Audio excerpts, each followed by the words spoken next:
My name is Mara Lindqvist, and I was 31 years old the afternoon my father looked across the dinner table and told me, in front of 6 cousins and 2 aunts, that a contractor's license was not an education. He didn't lower his voice. He didn't hedge it. He said, "A certificate from a trade board is not the same as a degree. Anyone can pass that test with enough time and a prep book." Then he turned back to his plate like the sentence weighed nothing. I didn't argue. I'd learned a long time ago that arguing with my father about credentials was like arguing with a wall about its own thickness. I just refilled my water glass, set it down carefully, and said, "Okay, Dad." What he didn't know, what none of them knew that evening, was that 6 weeks earlier I had submitted the final stamp drawings for a project that would put my name in front of every civil engineer, county official, and contractor in the region. A public project. A permanent one. The kind you drive over. I didn't correct him that night. I didn't need to. Welcome back to Channel, where quiet people let the record speak louder than they ever could. If this is your first time here, hit subscribe. New stories drop every week, and the comment section is full of people who understand exactly what this feels like. I grew up in Harwick, a mid-sized county seat in the upper Midwest, in a household where education was not just valued, it was the only currency that counted. My father, Gerald Lindqvist, spent 32 years as a high school history teacher and then vice principal, and he carried himself the way men do when they believe their profession sits slightly above most others. Not cruel about it, not loud about it, just quietly, consistently certain. My mother, Diane, had a nursing degree she'd never practiced. She left the field when my older brother Marcus was born and never went back, though she kept the diploma on the wall of the upstairs hallway and dusted it herself. My brother Marcus went to a 4-year university, studied business administration, graduated in the middle of his class, and spent the next decade in regional insurance sales. He was the success story, not because he was wildly successful, but because he had done the thing. The 4-year thing. The thing that meant something in Gerald Lindqvist's accounting of the world. I was the second child and the only daughter, and from the time I was about 14 it became clear that I was not going to be the 4-year thing. I wasn't struggling academically. I just wasn't interested in the path. What I was interested in, what I had always been interested in, was how things were built. Literally. I used to walk construction sites with my grandfather on his land and ask questions about load-bearing walls and drainage gradients while other kids my age were watching television. My grandfather, Otto Lindqvist, was a retired civil engineer. He is a person I will come back to. After high school, I enrolled in the state's 2-year construction technology program at Millbrook Technical College. My father attended one open house, looked at the curriculum, and said it looked practical. That was the last genuinely neutral thing he ever said about my education. After that, every mention of my schooling was cushioned in the way people cushion things they find slightly embarrassing. A small pause before answering when relatives asked where I'd gone to school, a pivot toward Marcus whenever the subject of college came up at dinner. I graduated with distinction. I went straight into an apprenticeship with a regional civil contractor named Duval and Sons, which was run by a woman named Patricia Duval who had built half the county's drainage infrastructure over 30 years and had no patience for people who didn't know what they were doing. Patricia was not warm. She was exacting and occasionally abrupt, and she was the best professional mentor I have ever had. Under her, I learned to read structural drawings, manage subcontractor schedules, handle permit applications, and write specifications that held up under inspection. After 3 years, I passed my state journeyman exam. After 6 more years of documented field experience and a written exam that took me 4 months to prepare for, I passed the master contractor's examination on my first attempt. That license, the piece of paper my father described as something anyone could get with enough time and a prep book, took me 9 years to earn. It required a documented project history, 2 professional references, a written examination with a 34% first attempt pass rate in our state, and a field review. It was not, in any technical or practical sense, easy to obtain. I did not frame it. I filed it with my other professional documents in a fireproof cabinet in my home office and went back to work. By the time I was 30, I was running mid-scale infrastructure projects independently, drainage retrofits, retaining wall systems, a pedestrian bridge over a creek bed in the town of Fenwick that came in 3 weeks ahead of schedule and $18,000 under budget. I owned a small house on the east side of Harwick that I had purchased at 27, having saved carefully and carried no credit card debt since I was 22. I drove a 7-year-old pickup truck that I maintained myself. I did not talk about money at family gatherings. I did not talk about projects unless someone asked. I had learned early that describing my work in detail at my father's dinner table produced a polite silence that felt worse than no response at all, so I had stopped doing it. What the family knew about my professional life was essentially a silhouette. Mara works in construction. Mara does something with permits. Mara has some kind of license. What they didn't know was the part that mattered. My grandfather Otto retired from civil engineering in his early 60s after a career that had included significant infrastructure work for the state, drainage systems, a dam modification project, 2 county bridge assessments. He was a quiet man who smelled like cedar and machine oil and who, when I was young, would spread structural drawings across his kitchen table and point at things with the eraser end of a pencil and say, "See this? This is why the road doesn't flood." He was the only adult in my childhood who treated my questions about construction as serious questions worth serious answers. When I started at Millbrook, he called me, not to congratulate me in a general way, to ask which structural analysis software I was learning and whether the program covered soil classification. He followed my career the way my father followed Marcus's golf handicap, with specific attention and genuine interest. When I passed my master's exam, he sent me a card with 2 sentences in it. "Your great-grandmother would have understood this. So do I." He was 81 by the time I was 30. He lived alone in the house where my father had grown up, 20 minutes outside Harwick, and he was still sharp, still reading engineering journals, still asking me technical questions at family dinners that no one else at the table could follow. He had built something of a local reputation over the decades, though he didn't trade on it. In Harwick, if you'd been around long enough and worked in civil infrastructure, you knew the name Otto Lindqvist. He attended every family gathering without exception until about a year before the story ends. He was the one person at those tables who, when my father made a remark about trade credentials, looked at the tablecloth in a way that communicated something without saying it. I loved my grandfather, without qualification. The dinner I mentioned at the beginning, the one where my father said what he said in front of 6 cousins and 2 aunts, happened on a Sunday in early October, about 8 weeks before the county infrastructure ceremony. It was a regular family gathering at my parents' house, the kind that happened 4 or 5 times a year for birthdays and holidays and occasions that didn't quite require a real holiday, but gave my mother an excuse to cook for 12 people. Marcus was there with his wife, Colleen. My father's sister, Aunt Roberta, was there with her husband Tom and their 3 grown kids, my cousins Derek, Sylvie, and Nathan. My grandfather Otto was there, seated at the far end of the table where he always sat, eating slowly and watching the room. The conversation had drifted, as it occasionally did, to the topic of the county's infrastructure bond measure that had been in the local news. There had been a series of articles about a proposed bridge replacement on the county's eastern corridor, a project that had been in planning for years and was finally moving toward contract award. It was a significant project, the kind that got covered not just in the local paper but in the regional engineering trade publications. Someone at the table, I think it was Derek, who worked in commercial real estate, mentioned he'd seen something about it and asked if it was near where I worked. I said yes, actually I was familiar with the project, that I had been involved in the preliminary site assessments, and that my firm had submitted drawings. My father looked up from his plate. "Your firm," he said, with a slight pause around the word that I recognized. "You're still working under Duval, though?" I said I had been operating independently for 2 years under my own license. That Patricia had brought me in as a subcontract lead on the Eastern Corridor project specifically because of my previous drainage work in that corridor. My father nodded slowly, in the way that means he is about to say something that isn't really a response to what you just said. "Well," he said, "that's good that Patricia trusts you. It's a big project for a contractor's certificate."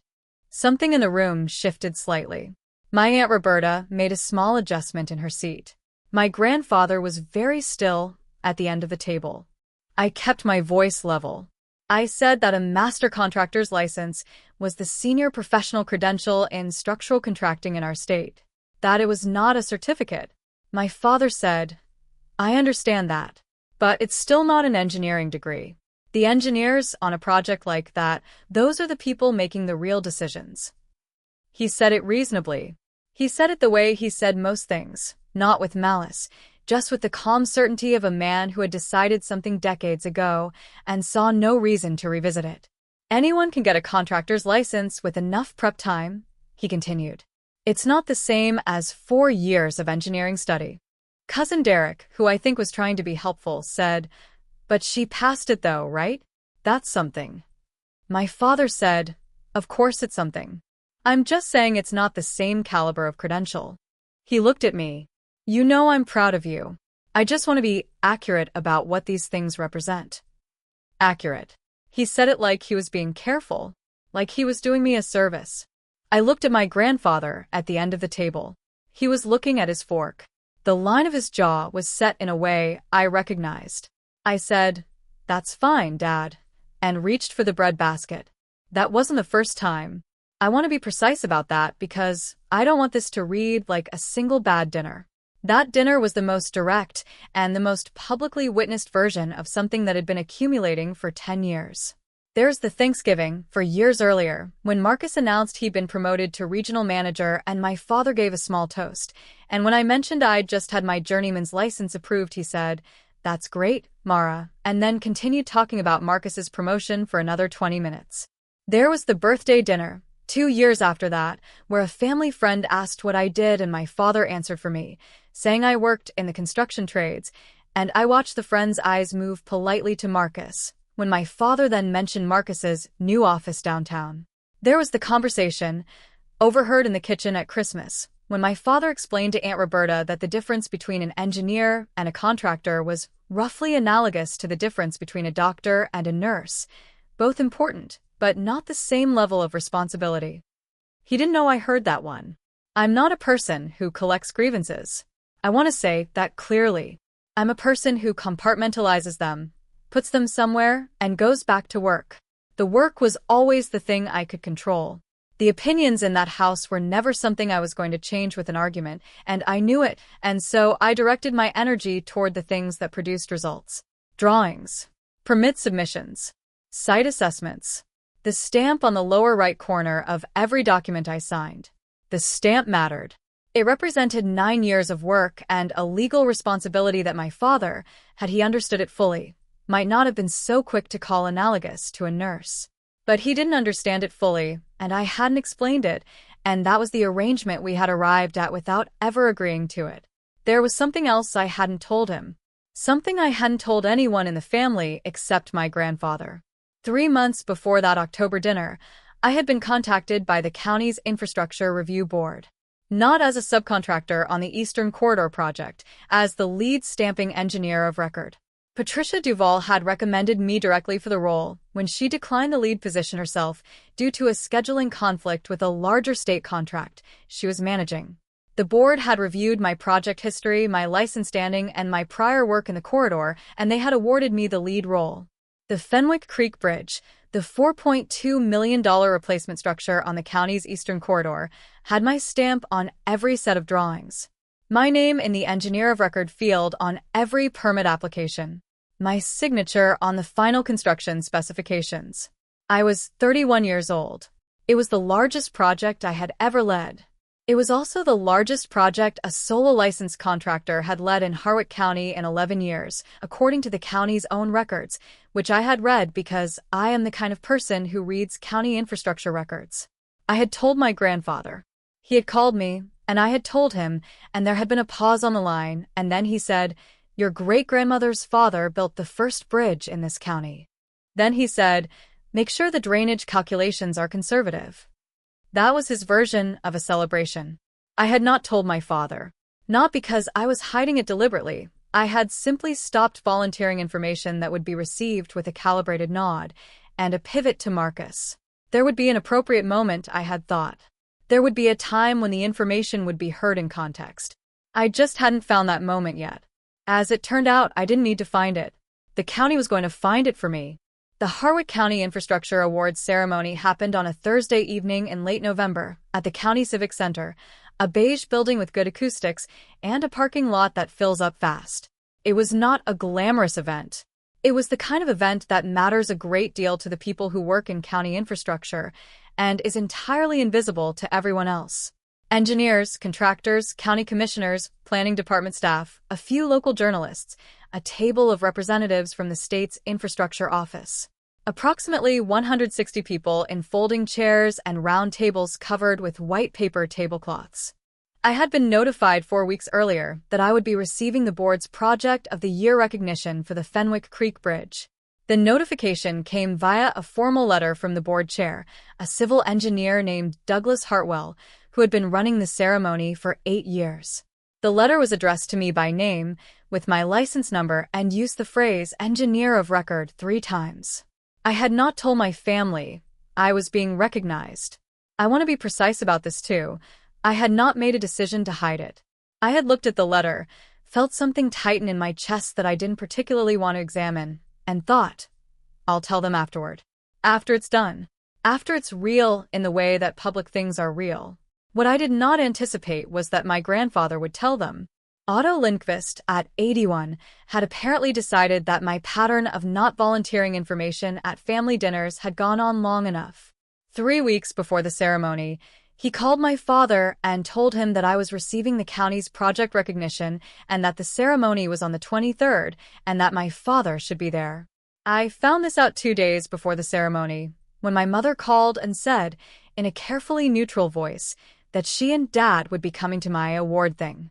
She said award thing, in the way that people say things they've been briefed on but haven't quite absorbed. She asked what time it started and whether there would be parking. I said yes, there would be parking. She said my father had said, "That's nice," when Grandpa Otto told him. I knew what "that's nice" meant in Gerald Lindqvist's vocabulary. It meant the same thing as "that's good that Patricia trusts you," an acknowledgement that something had occurred, without a reassessment of what that thing represented. I arrived at the Civic Center 40 minutes early, which is my habit at any event I'm professionally involved in. I was wearing a dark blazer over a button-down and the same boots I wore on job sites, because I am not a person who maintains a separate wardrobe for occasions. I checked in with the event coordinator, confirmed the program order, and found my table near the front. My grandfather arrived 20 minutes later, escorted by my cousin Sylvie, who had volunteered to drive him. He was in a dark suit that I recognized, the one he wore to professional events, not to church. He found me, gripped my hand with both of his, and said, "Conservative drainage calculations." I said yes. He smiled at the room in a way that told me he was satisfied with himself for having made the calls he had made. My parents arrived 12 minutes before the program started. My father was in a sport coat. My mother was in a blue dress. They found the table, sat down, and my father looked around the room with the mildly appraising expression he wore at events he had not chosen to attend but was prepared to be pleasant about. He said, "Nice setup." He said it about the Civic Center. Marcus was not there. He had sent a text that morning that said he had a work conflict, followed by a thumbs-up emoji when I replied okay. I had not replied to the thumbs-up. The room filled. The county commissioner, a compact woman named Patricia Obafemi, who I had worked with on the permit approval process, stopped by the table to say hello to me by name and to tell me that the project had set a new benchmark for the corridor.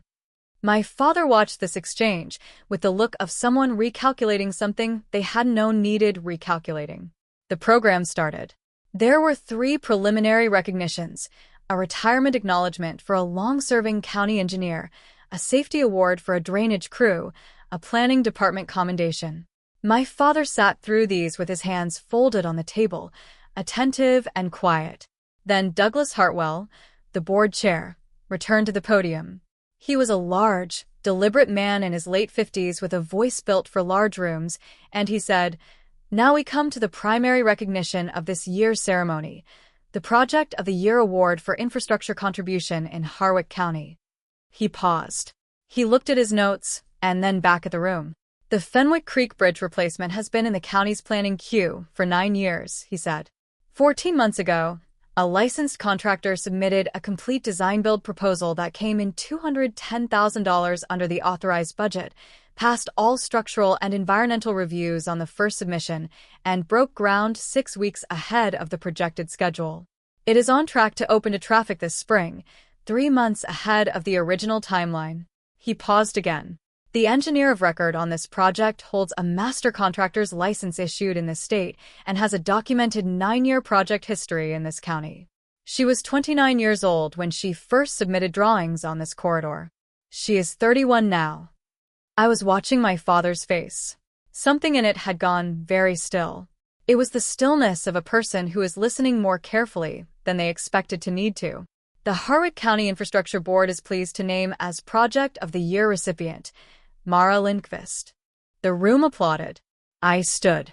My grandfather put his hand on the table, flat and pressed down, which was his version of a standing ovation. He didn't stand easily anymore, but the gesture meant the same thing.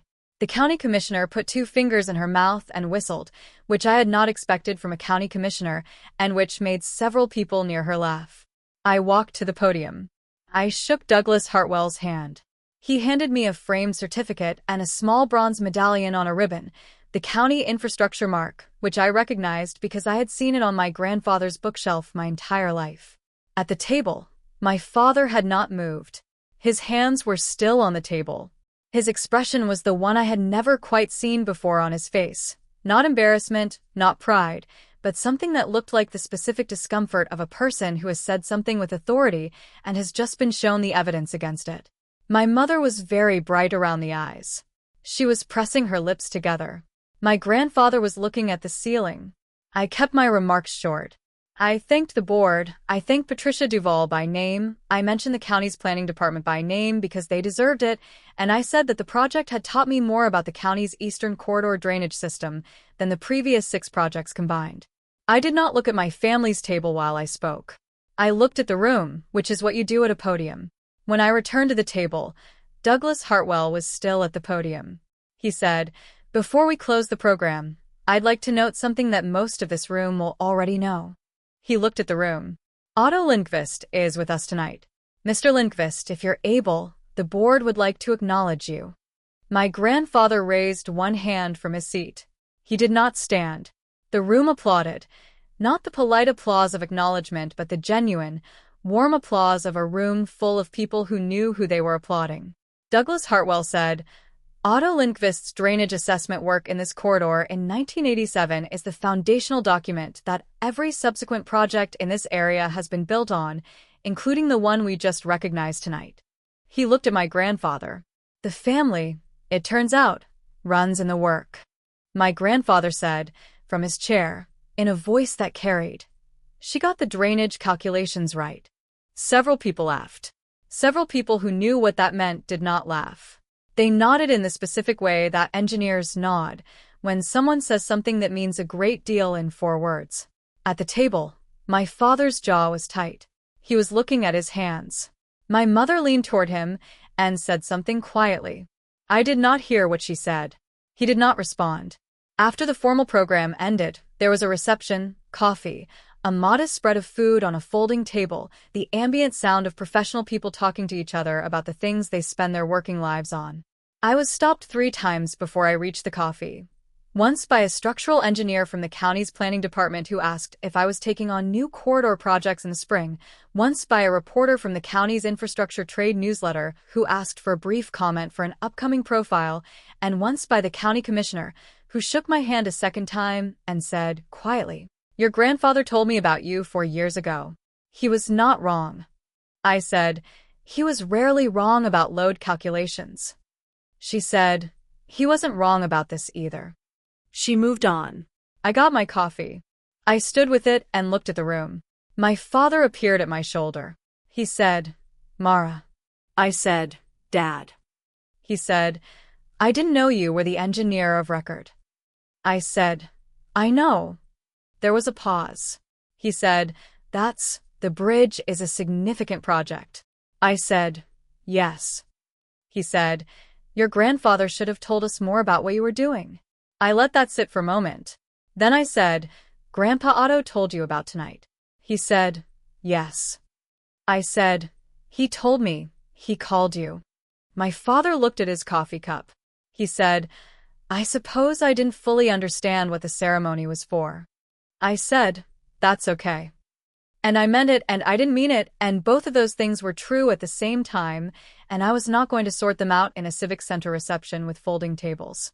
So I sipped my coffee and watched the room and did not say anything else, and my father stood next to me for another minute and then went back to where my mother was standing. There was one more thing that happened at that reception, and I am including it because it completes the picture. Douglas Hartwell found me near the end of the evening, when the room was beginning to clear.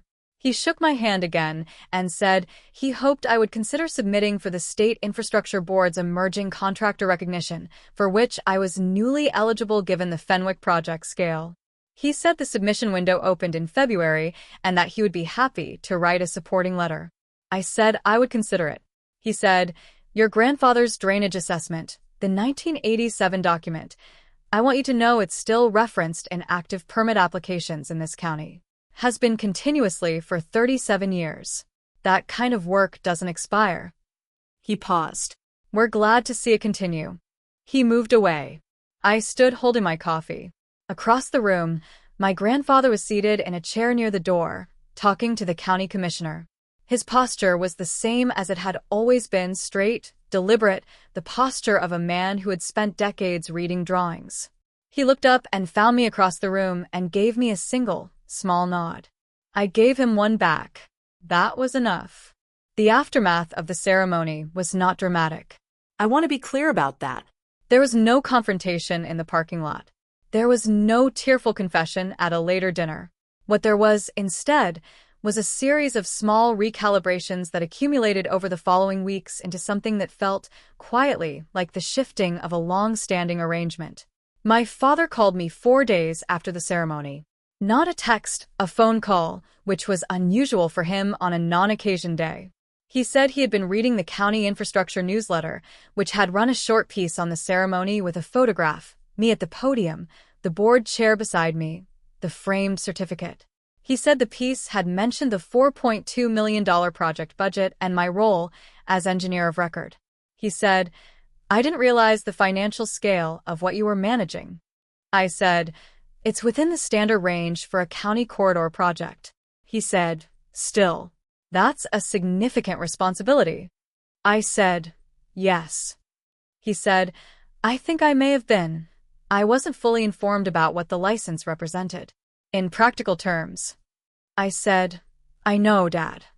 He said, "Your grandfather has been telling me for years that I should ask you more about your work." I said, "I know that too." There was a pause. He said, "I'm proud of you." I said, "Thank you."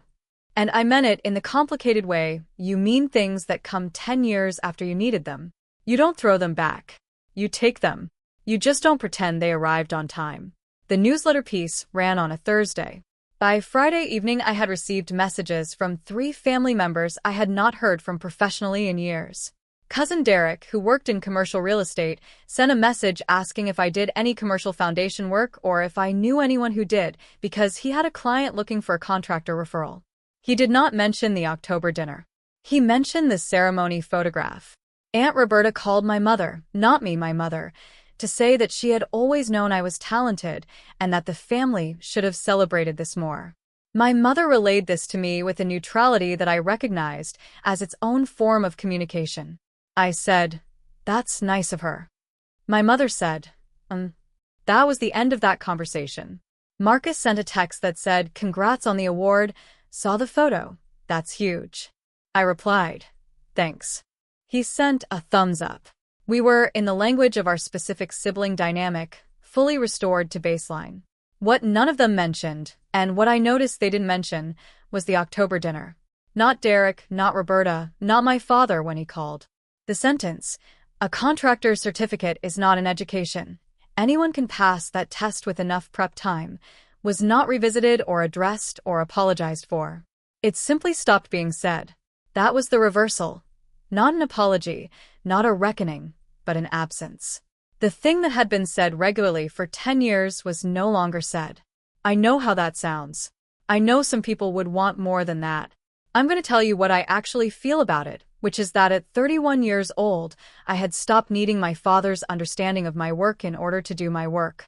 His recalibration mattered to me in the way that a correction matters. You're glad it happened, but you had already adjusted to the error. What mattered more, what I kept coming back to, was the moment at the reception when the county commissioner said he was not wrong about this either. That was the validation I hadn't known I was waiting for. Not a trophy, not a certificate, not my father's revised opinion. The affirmation of a person who had watched both my grandfather and me work and had seen the through line and had named it out loud. My grandfather had a health decline in January, about 6 weeks after the ceremony. Nothing acute, his cardiologist described it as age-appropriate deterioration, which is a phrase that tells you a great deal and very little simultaneously. He was slower. He tired more easily. He stopped driving himself. I began visiting him every Sunday. We had coffee, and he asked me technical questions about the Fenwick Bridge construction progress, which was ongoing through the winter. He still read the engineering journals, though more slowly. He kept the county infrastructure newsletter on his side table and had circled my name in the ceremony article with a ballpoint pen. He did not talk about my father or the October dinner or the ceremony in any direct way. He asked about the drainage calculations. He asked about the subcontractor schedule. He asked if the soil classification on the eastern bank had been reassessed after the autumn rain, which it had and which I told him, and he nodded and said, "Good. Conservative." I would drive home from those Sunday visits, and the thing that would come up in my chest, somewhere between the solar plexus and the sternum, was not anger, and it was not triumph. It was something that felt like recognition, like being known accurately. He had known for 31 years what I was and what I was building toward, and he had held that knowledge steadily while the room argued about whether it was worth knowing. That was what I had, and it was enough, and I did not need to add anything to it. I have thought, since then, about why my father found it so difficult to reassess the value of my license. I don't think it was malice. I think it was a framework. He had spent his life in a world where academic credentials were the legible signal of seriousness, and he had never been given a reason to look at the other signals. He wasn't wrong that engineering degrees and contractor licenses are different things. He was wrong about what the difference meant. He thought it meant lesser. It meant different, with a distinct set of competencies and responsibilities and, as it turned out, a distinct set of public recognitions. What I learned, what I had always known but now knew in a different register, is this: the work doesn't require permission to be real. You can withhold the explanation. You can absorb the dismissal. You can refill your water glass and say, "Okay, Dad," and go back to your drawings. None of that changes what the stamp on the lower right corner represents. None of it changes who reads your name first when the room comes to order. The record speaks. You just have to be willing to wait for the room to get quiet enough to hear it. That's my story. A contractor's stamp, a 1987 drainage document, and a bronze medallion on a ribbon that I keep on the bookshelf next to the one my grandfather already had. I want to ask you something before you go. Has someone in your family ever defined your work in a way that made it smaller than it was? And if so, did the record ever correct them? Or did you have to do it yourself? Drop your answer in the comments. I read every single one, and I want to know how your story goes.